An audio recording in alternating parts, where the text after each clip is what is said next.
Hello students, good morning everyone. Students, today we will fill our book exercise, The Boy Who Saved Holland. Okay, so let's start. Say whether the following statements are true or false. अब हमें बेटा ये statements बतानी है कि true है या false है. If not for the dykes Holland would be flooded. अगर डाइक्स नहीं होते तो जो होलैंड था वो फ्लड हो जाता. It's true. Okay. Henrik was proud of the dikes build by his ancestors. Ancestors क्या होते बेटा? पूर्वज. हेनरिक को अपने पूर्वजों के जो डाइक बनाए हुए थे उनके ऊपर गर्व था. यस, ट्रू था ये. Because Henrik was a small boy, he could not understand that the trickle was dangerous. Trickle क्या होता? होल. जो हेनरिक था वो छोटा लड़का था और वो समझ नहीं सकता था कि जो ट्रिकल है वो डेंजरियस है. ये तो फॉल्स है क्योंकि उसको तो पता था कि ये जो छोटा सा होल है ये पूरे जो होलैंड है उसको फ्लड कर देगा. Henrik notice a leak in the dike because he love dikes and understood.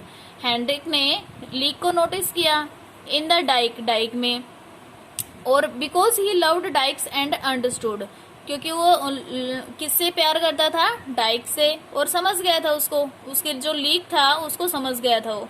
ठीक है, उसने इसलिए उसको नोटिस किया था, इसलिए ट्रू है ये. When Henrik locate the leak he ran to call for help. जब हेनरिक ने लीक को मतलब ऐसे लोकेट कर रखा था तो he ran to call for help, तो हेल्प के लिए गया था किसी के पास? नो, किसी के पास नहीं गया. वो तो पूरी रात अपने आप ही खड़ा रहा था. ठीक है, तो ये फॉल्स आएगा. Choose the appropriate answer for the followings. Henrik expected help to come his way but no help came till very late. The reason was that it was. Henrik जो था बेटा वो क्या एक्सपेक्ट कर रहा था कि कोई हेल्प के लिए आएगा, लेकिन काफी लेट हो चुका था तो कोई नहीं आया. तो जो रीजन है वो क्या आएगा? Reason was is that.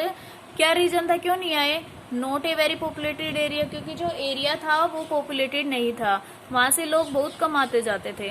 और लेट इन द इवनिंग, जो शाम थी वो भी हो चुकी थी. इन ए स्टॉर्मी कोल्ड नाइट, और जो नाइट थी वो बहुत स्टॉर्मी थी. और ए हॉलीडे, उस दिन क्या था? हॉलीडे था? नहीं, ये वाला रोंग आएगा. ठीक है, बाकी सारे राइट है. Henrik found it hard to locate the leak of the following tick the choice which are incorrect. बेटा हमें इनकरेक्ट पे करना है, लेकिन हमने सारे जो करेक्ट है उसके ऊपर कर रखा है. देखो, it was growing dark, dark हो चुका था. It was a very small leak, बहुत छोटा लीक था. He was a small child, वो एक छोटा लड़का था. Dike was too big for him to locate a small leak, जो डाइक था वो बहुत बड़ा था उसके लिए, तो ये वाला रोंग है यहाँ पे. ही वॉज अलोन, वो अकेला था. ये वाला रोंग आएगा, बाकी सारे राइट है. ओके, नेक्स्ट देखो बेटा, रीडिंग 2 के क्वेश्चंस मैं आपके पास सेंड कर चुकी हूँ ये. ओके, अब ये देखो vocabulary. Words to describe type of wind. ये जो विंड है बेटा उसकी टाइप डिस्क्राइब कर रखी है. The Hollanders have saved their land from the sea. This is a huge challenge because sometimes the sea can turn very rough. The movement of sea wave depends on wind speed. जो सी की जो wave थी, लहर थी, वो किसके ऊपर depend थी? विंड के स्पीड पे थी. Here are a few terms from the Beaufort scale. A guide to wind speed and its effect on land and sea. Learn the difference between breeze, gale, storm and hurricanes. देखो बेटा अभी इनकी speed दे रखी है, force दे रखा है.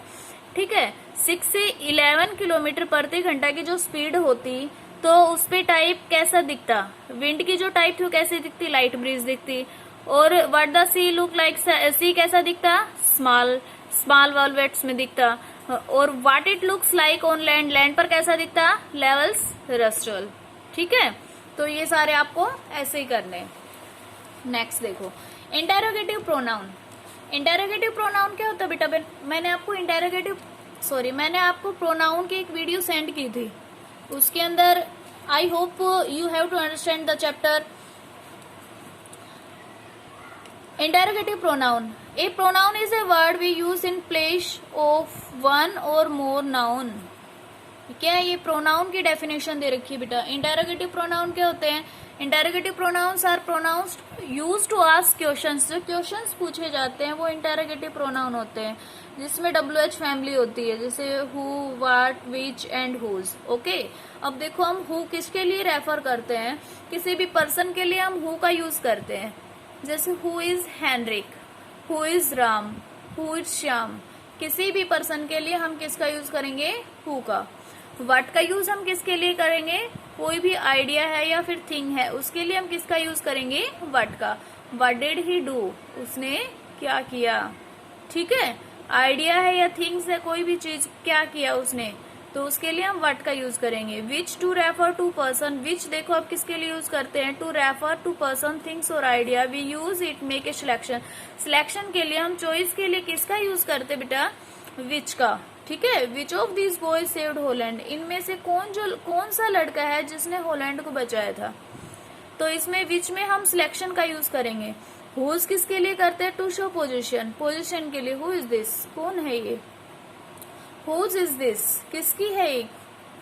Remember देखो अब, some of these words can also be used as adjective.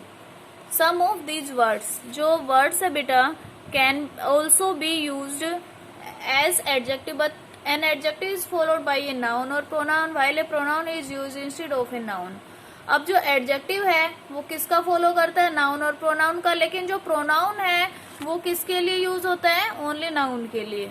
Okay, which books are you reading, कौन सी बुक आप पढ़ रहे हो। विच क्या है, एडजेक्टिव है, followed by a book, book क्या है, नाउन है। ओके, अब देखो हमें इनका यूज करके ये ब्लैंक्स फिल करने हैं। Fill in the blanks with the right interrogative pronoun.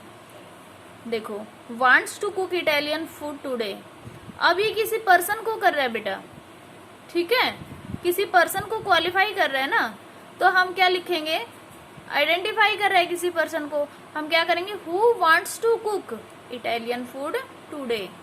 Okay, अब देखो, is the name of dish you want to cook, अब क्या कर रहा है ये, कोई भी थिंग और आइडिया है, तो क्या कर रहा है, what is the name of the dish, इस डिश का क्या नाम है, यू वांट टू कुक, जो आप पकाना चाहते हो। ठीक है, अब इसमें सिलेक्शन है ये कि आपका जो एप्रन है वो कौन सा है, विच इज योर एप्रन, इसमें सिलेक्शन है, इसलिए हमने इसमें विच का यूज किया है। हुज, इसमें क्या है बेटा, पोजीशन दिखा रखा है, पोजीशन के अंदर हम किसका यूज करेंगे, हुज का। Who is good at cooking pasta, जो पास्ता बनाने में कौन अच्छा है, वो हम किसके लिए यूज करते हैं, किसी पर्सन के लिए। और व्हाट का यूज अभी आपको बताया मैंने, आइडिया और थिंग के लिए करते हैं। What is the recipe for spaghetti आला कार्बोनारा, बेटा ये कोई रेसिपी है, बाहर की है, किसकी है ये नहीं पता मेरे को। ओके, अब देखो ये स्टोरी है, ये स्टोरी रीड करके आपको क्या करना है, इसमें से क्वेश्चंस फाइंड आउट करने हैं। ऐसे ही WH फैमिली के 3 क्वेश्चन फाइंड आउट करने हैं। ओके, यहाँ से आपको स्टोरी रीड करनी है कंप्लीट यहाँ तक, उसमें से आपको क्वेश्चंस फाइंड आउट करने हैं। ओके, अब देखो, आइडेंटिफाइड वर्ड और class. Read these words from the story, rush, roar, leak, hunch. Are these words noun और वर्ब और कैन दे बी बोथ, बेटा ये जो वर्ड्स हैं ये नाउन भी हो सकते हैं और वर्ब भी हो सकते हैं और दोनों भी हो सकते हैं। ठीक है, जैसे हम कोई भी वर्ड यूज करते हैं, जैसे हमने लिखा यहाँ पे देखो, Henrik knew that the trickle could become a roar, अब यहाँ पे जो रोर है वो नाउन का यूज हुआ है यहाँ पे। ठीक है, behind the walls of the dike the sea roared, अब यहाँ पे वर्ब का यूज हुआ है। वर्ब मीन्स यहाँ पे कोई एक्शन हो रहा है, इसलिए यहाँ पे वर्ब का यूज हुआ है। ठीक है, we can identify the words class of a word when we see how it is used in a sentence. However, if the word is new to us, it is not a sentence, we can use a dictionary to identify. अगर new words है तो हम इसके लिए dictionary का use कर सकते हैं। Think about the words class for these words: kite, watermelon, swing, upstairs, track, thin. In a dictionary, information about words class is given next to a word you are looking up. अब बेटा इनकी pronunciation, word class, countable, uncountable, plural form, meanings यहाँ पे दे रखे। देखो, mouse को हम क्या बोलते हैं, प्रोनाउंसिएशन म्यूस। ठीक है, माउस नाउन है ये। ठीक है, काउंटेबल है।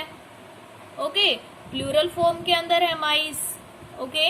ए small animal with fur and a long thin tail, a small piece of equipment connected to a computer which is moved by hand to control what the computer does, okay. ऐसे करना है ma'am.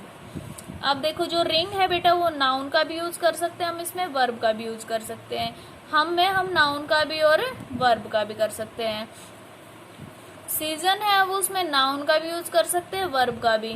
Paint में noun का भी और verb का भी, okay. ऐसे ही बेटा एंडिंग है ये, इसमें भी नाउन वर्ब दोनों। पोर्ट है, पोर्ट के अंदर नाउन और वर्ब। सीजनल है, इसमें एडजेक्टिव का यूज करेंगे हम। बैरियर के अंदर नाउन का यूज करेंगे। डैमेज में वर्ब और नाउन दोनों का। अब देखो बेटा लेटर दे रखे हैं, पर्सनल लेटर। अब लेटर जो है वो 2 टाइप्स के होते हैं बेटा, फॉर्मल और इनफॉर्मल लेटर। देखो पर्सनल और informal letters are written to friends और क्लोज रिलेटिव। जो इनफॉर्मल लेटर होते हैं वो किसको लिखे जाते हैं, अपने रिलेटिव्स को। और फॉर्मल लेटर होते हैं वो किसको लिखे जाते हैं, वो ऑफिशियल लेटर होते हैं। It is usually written in a warm and friendly manner. Even today in the age of email and phone message people love receiving handwritten personal letter. Here is a letter Henrik wrote to his grandfather. Look at the different parts of a personal letter. देखो बेटा sender, पहले हम informal letter में पहले क्या करेंगे, sender का address देंगे। ये सेंडर का एड्रेस हो गया, उसके बाद हम डेट डालेंगे, उसके बाद ग्रीटिंग जो रिसीवर है उसकी ग्रीटिंग डालेंगे, ठीक है। और एन इंटरेस्टिंग ओपनिंग पैराग्राफ, और जो भी पैराग्राफ हम स्टार्ट करेंगे वहां पे ये डालेंगे। बॉडी ऑफ द लेटर, इस पूरे को हम क्या बोलते हैं, बॉडी ऑफ द लेटर। और क्लोजिंग करेंगे, उसके बाद हम ये डालेंगे। और कम्प्लीमेंट्री क्लोज सब्सक्रिप्शन में क्या होता है, ये वाला डालते हैं हम, फिर लास्ट में साइन हो जाते हैं, ओके बेटा।